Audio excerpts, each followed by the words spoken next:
দেবী, কে আপনি?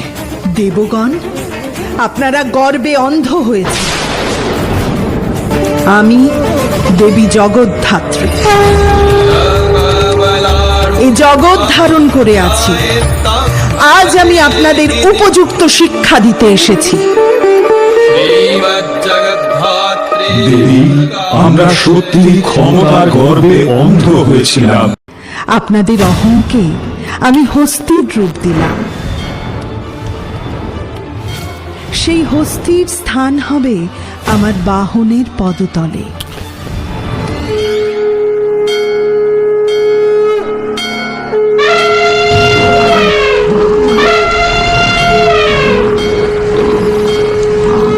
জগদ্ধাত্রী দেবী সিংহপৃষ্ঠে চতুর্ভুজা ত্রিনয়না, ধারণ করেন শঙ্খ, চক্র, ধনুর্বাণ ও গলায় নাগহার।